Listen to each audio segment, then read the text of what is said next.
Hello दोस्तों, एक कहानी है डाकू और यमराज के बारे में। तो चलिए कहानी शुरू करते हैं। एक साधु और डाकू यमलोक पहुँचे। डाकू ने यमराज से कहा दंड मांगा और साधु ने स्वर्ग की सुख सुविधाएं। यमराज ने डाकू को साधु की सेवा करने का दंड दिया।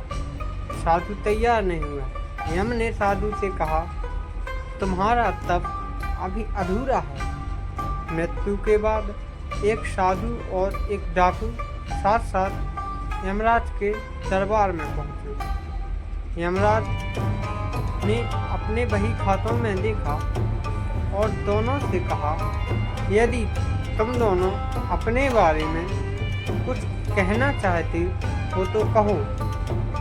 डाकू बोला, अत्यंत विनम्र शब्दों में कहा, महाराज, मैंने जीवन भर पाप कर्म किए। मैं बहुत बड़ा अपराधी हूँ। अतः आप जो दंड देंगे मेरे लिए तय करेंगे, मुझे स्वीकार होगा। डाकू के चुप होते ही साधु बोला, महाराज, मैंने आजीवन तपस्या और भक्ति की है। मैं कभी असत्य के मार्ग पर नहीं चला हूँ। मैंने सदैव सत्कर्म ही किए हैं। इसलिए आप कृपा कर मेरे लिए स्वर्ग के सुख साधनों का प्रबंध करें। यमराज ने दोनों की इच्छा सुनी और डाकू से कहा, तुम्हें दंड दिया जाता है कि तुम आज से इस साधु की सेवा करो। डाकू ने सिर झुकाकर आज्ञा स्वीकार कर ली। यमराज की यह आज्ञा सुनकर साधु ने आपत्ति करते हुए कहा, महाराज, इस पापी के स्पर्श से मैं पवित्र हो जाऊंगा। मेरी तपस्या तथा भक्ति का पुण्य निरर्थक हो जाएगा।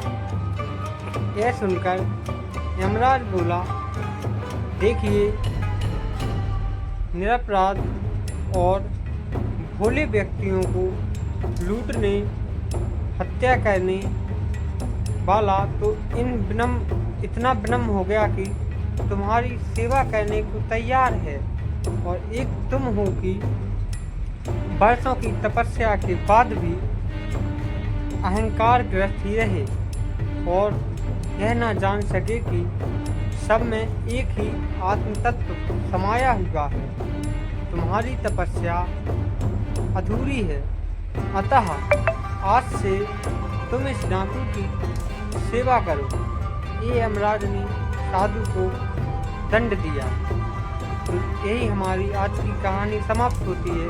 और ऐसी कथाएं सुनने के लिए हमारे चैनल को लाइक एवं सब्सक्राइब कीजिए और कमेंट बॉक्स में एक अच्छा सा कमेंट कीजिए। हम आपके लिए नई नई कहानियाँ, धार्मिक, नैतिक और पौराणिक कहानियाँ